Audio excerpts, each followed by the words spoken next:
Thank you everyone.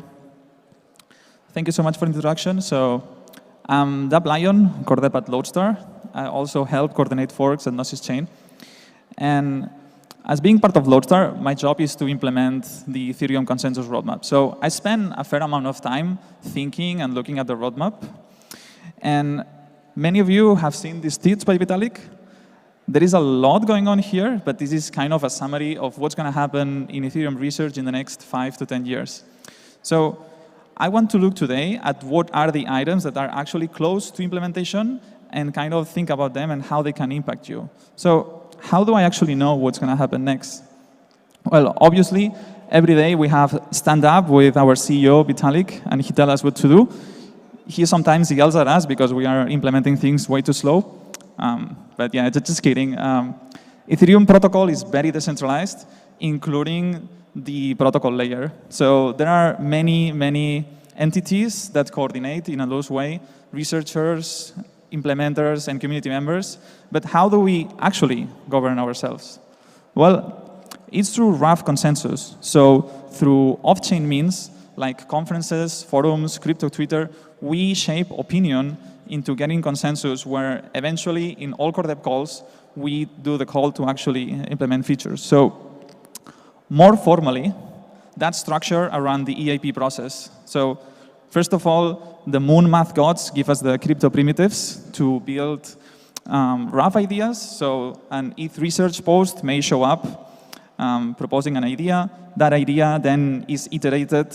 And when it gets a point of maturity where we think it's safe, the incentives are sound, it doesn't introduce any attack vectors, it's spec'd as a final thing that then it can be considered for inclusion. That's when the blue box starts, and that's what concerns me as an implementer. We then take this feature, implement it, make sure, again, it's safe, it doesn't introduce any attack vectors, the network is sound, and eventually, when we have enough implementations, we go into testing. And if the testing is sound, production. So the key concept I want to explain today is this idea of the trade-off space. So the Ethereum protocol is very complex, and you have to understand that every feature adds more and more cost to the protocol. Everything we add, we have to maintain forever. So it's very important that we are sure that whatever we input makes sound and the trade-offs are correct. It's also important to know that we have scarce human resources, like we have a lot of client teams. Each of them have different throughputs. And even at the research level, we have so many options. So it's important to make sure that we know which is the right one. Also, everything takes forever to do. So if we say, let's do this like in the next fork, that may mean like 1 or 2 years down the line. So that's something we want to consider too. Cool. So going back to the original roadmap, there is too much things here. Let's drop everything that's in the past. Now let's drop externalities like L2 stuff. And now let's drop everything that's not spec'd. So yeah, much shorter list. So my goal for this talk, like with withdrawals wrapping up, is studying what I should spend next, what I should tell my team to do next. So diving through the rabbit hole of Ethereum research has been absolutely fascinating. And I want to kind of expose all of this complexity to you to show how good competing ideas with unique trade-offs, like you can think about them today. So as a silly exercise, we're going to try to complete this roadmap and understand all of these backlog items. How do they relate to each other? What are the trade-offs? What we want to do first? What we may not want to do at all? So let's do it. So first item, the merge. The merge was the first and longest running item of the roadmap. It's been on the works in Genesis. I assume all of you know what that is about. So I want to take this opportunity to celebrate once more.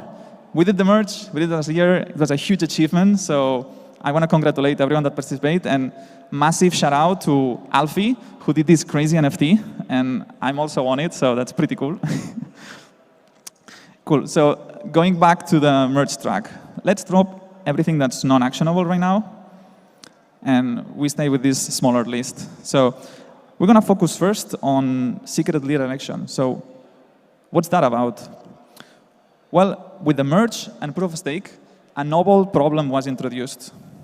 The block proposer is known in advance, and that's a huge issue.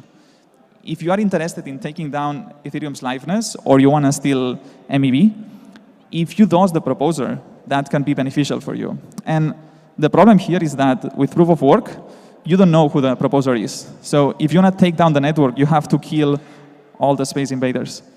But with proof of stake, it's like, here, I'm going to propose the block. So that's an issue, because you just kill that host, and then you take down the network. So what LSSC is going to do is going to introduce anonymity at the consensus layer. And just very briefly for summary, how that's going to work is we're going to pick a random set of candidates, do this pre-selected list, then shuffle it with zero-knowledge proofs, and then from the final list, we're going to pick the proposers. And the key here is that we don't shuffle proposers, but we shuffle commitments, zero-knowledge proof commitments. So only the proposer knows who's going to propose next. So up until when the block is propagating for the network, no one knows who proposed that block. So that's pretty cool. Like, that's moon math in steroids. And George has been working on this design for a while, and Whisk is good. Like, it does the job. It has been vetted by researchers. We have other competing ideas that are not that good. Like, Vitalik proposed a simpler one, but it doesn't work. There is another one that it's not single, and that has huge for-choice implications. But the problem is, Whisk is extremely expensive. It triples the state size. It introduces novel cryptography to the consensus layer. Everyone will have to produce and verify zero-knowledge proofs. So this is an interesting point on the trade-off space, where we want this, but it's so expensive that we are not sure if it's enough to justify the costs. So in my honest opinion, I think we should go for it, but that's up to the community to decide if we are going to do it or not. Or something better can happen down the line. Cool. So that was single sig election. Let's go for the next one. In protocol deposits. So what's that about? Well, to participate in the Beacon chain, you need to stake some ETH. And you do that sending a deposit to the deposit contract. How that worked before the merge is all the nodes in the Beacon chain listened for deposits. So it was kind of like a bridge to a sidechain. And that comes with a lot of security complications. There was this incident on mainnet by Prism that took down a bunch of nodes. So that's really bad. And now we have the opportunity to get rid of this thing with a much better design that it's simpler. So here the trade-off space is fantastic. It's almost no cost, and we have fantastic benefits. So you say, why didn't we do that in the first place? Well, it was not possible. We had to do the merge first, and then we do withdrawals, and then we do EIP 4844. So now we have kind of a break, so we should go for it. So next up, we have the Scorch. And Scorch is the dramatic rise in transactions per second that scaling will enable. So I hope you paid attention on Ansgar call, and you know everything I'm going to talk about here. But in summary, scaling means doing less stuff in L1. So you move things to L2. And also, each node on L1 has to do less stuff. So you shard. In practice, the design we have settled for now is dank sharding. We used to have more complicated constructions. And now, after going for the rollup-centric roadmap, we have something that's very elegant and we could actually do. So the consensus side of it is solved. But we have these bad boys, like Signal in red, which are heavy, complex problems and networking that are not solved yet. And this is blocking the roadmap. So just to give you a quick idea of why this is complicated, we want to implement something like IPFS, but where we have very high security guarantees. In summary, dataability sampling means sampling something at random, then finding who has it, and then asking that to give you the data. But there are so many problems. What if you have adversarials and route you to the wrong node? What if you ask the provider of data and the data says doesn't have the data? How can you prove that the custodian didn't have the data and you're not lying? There are a lot of fascinating game theory games here that have to be solved, and we can do it, we will do it, but it takes time to come to a solution that's elegant enough and secure enough to consider that we can ship it to production. So as Ansgar said, the compromise, and I think it's brilliant, is we have the consensus part solved, so let's do that first. That's how proton sharding happened. So we will implement everything that we know that is sound today. We hope to figure the networking part later, and then we'll do the full thing. Cool. So next one, Scorch.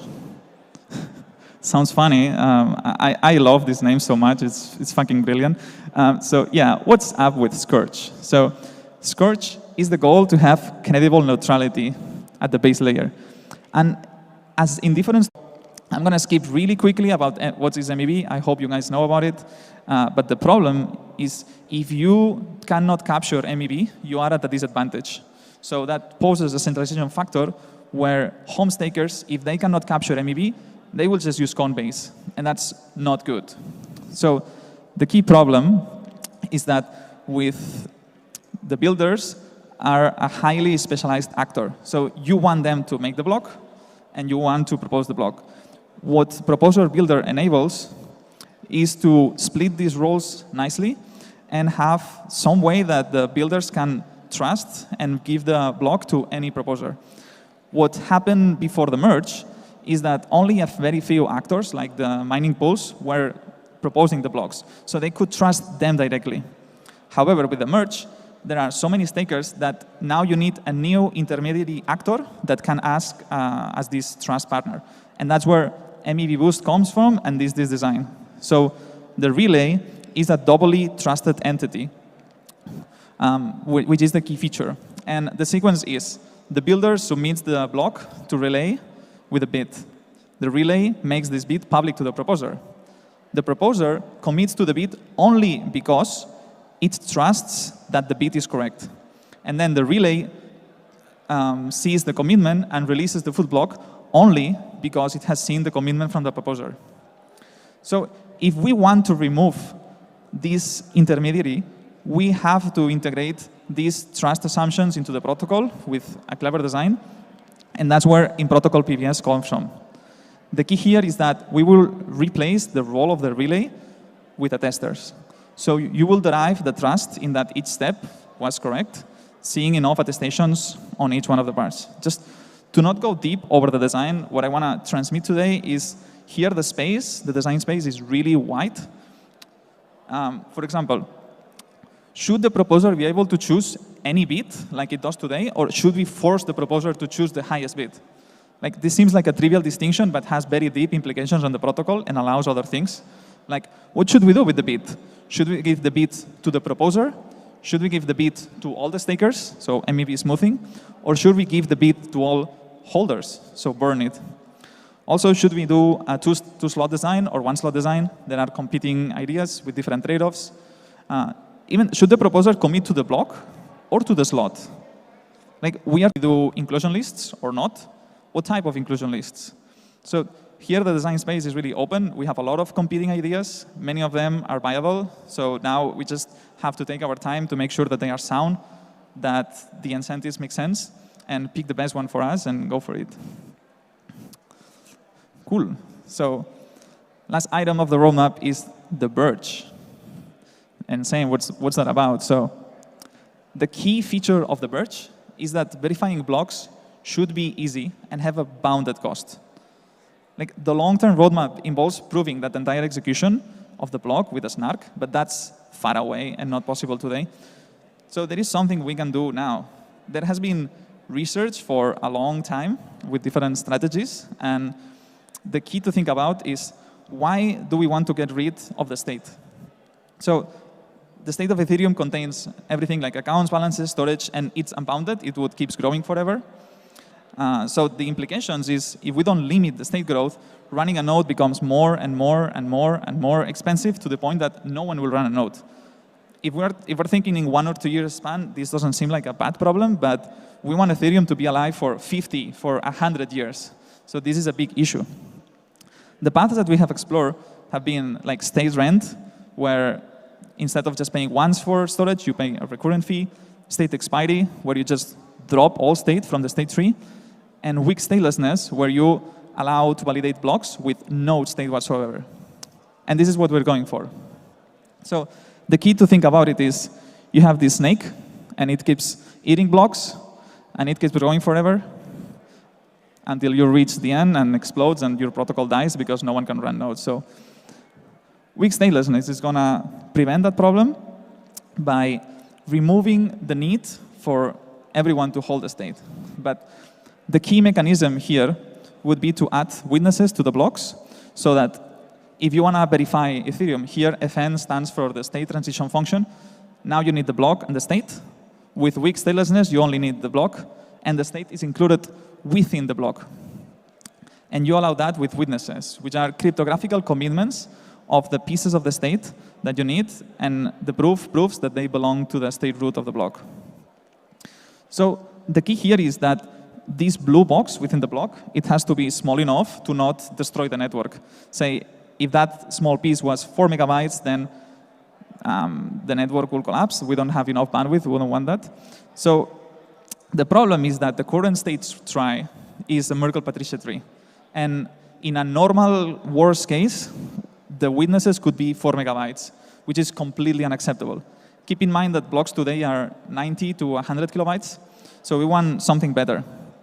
And the first iteration was with binary trees. This was explored even in 2018. But the problem is that, it's a 4x better, but it's not good enough. Like, we need something better. Then this was put on the background for a while, and polynomial commitments showed up. This new moon math crypto primitive. And it's fantastic. Like, polynomial commitments allow to prove the entire state with only a single commitment, but it's extremely expensive to produce if you only have one. So this new construction came along, which is the Birch tree, where instead of having a single polynomial commitment, you have a tree of them. And that has excellent trade-offs. It's much smaller, as you can see, and it has reasonable costs to produce and edit. And even if you optimize it even more, it's fantastic. We can get to like a 32x improvement, and now the witness are the same size of the block. So, yay, we got it. We can go for statelessness. But even today, we have something even better. Like, we could just do a snark of a regular Merkle proof of binary tree, and then the proof would be only 500 bytes. Whoa, that's amazing. The problem is that the tech is not ready now. Snarks, the technology we will need to do this, is kind of unproven. So, question or dilemma. Do we do Birch trees today?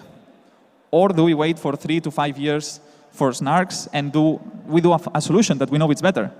If we go for Birch trees, we will have to deal with that technology forever, but we can give the Ethereum community the ability to verify blocks and enable a bunch of awesome like client cases. So I think this is a really interesting case of this dilemma that we have here. As far as I know, the consensus is that it's good. We will go for Birch trees as long as the challenges do not relate the project. So Birch trees work. The proof of concepts that we have today work, but they are still quite expensive. Like the time to validate blocks is 5x, and that's not good. So we have really smart people working on it. If they can bring that 5x to 2x or 1.5x, then we can consider about it. Otherwise, unfortunately, this is gonna die. So cool. What's next? So going back to the original timeline, let's put the things into action. So, disclaimer, this is just a silly experiment. This doesn't have any meaning at all whatsoever. It's just to explain you how these things could play out. So, just first understand that here there are some dependencies. So, PBS must happen before sharding. Data validity sampling must be solved before sharding. And also, Birch trees depend on some state changes. So, my speculation here is we complete EIP 4844 in 1 year. I think we can say that with good confidence. Also, withdrawals are almost done. I think we will do in-protocol deposits next. That would be cool. Maybe we do it in the Chapella hard fork, or maybe we do it in the EF hard fork.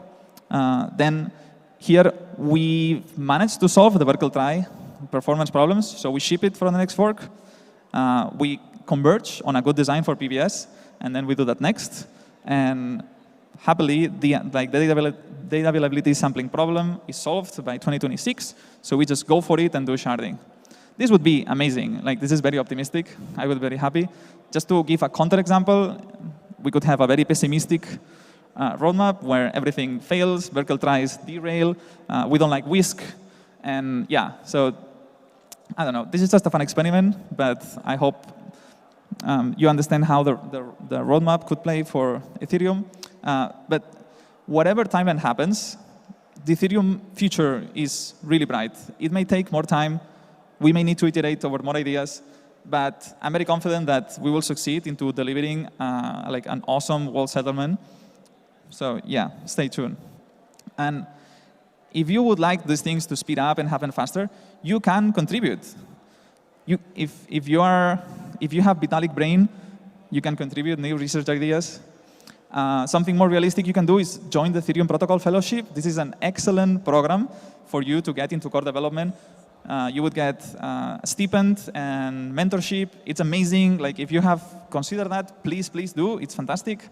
And also, if you have strong opinions, please voice them. Like write articles, go into Twitter. Like is PBS important for you? Do you want to see this now? Do you think we should do inclusion lists guaranteed or not? Like express that opinion. Do you think we should ship single secret leader election before anything else? Express about it. Like any input is very important for us to prioritize features. So thank you so much, everyone. I'm dapplion. You can follow me on Twitter. And just the last point, I want to shield Lodestar. So that's my baby. We have been building this client for so many years, and finally we are production ready. The EF gave us our seal of approval recently. We are securing a bunch of millions on mainnet. So if you want to diversify your staking setup, please try it out. Google Lodestar, and yeah, thank you so much, everyone, for your attention. All right, give it up.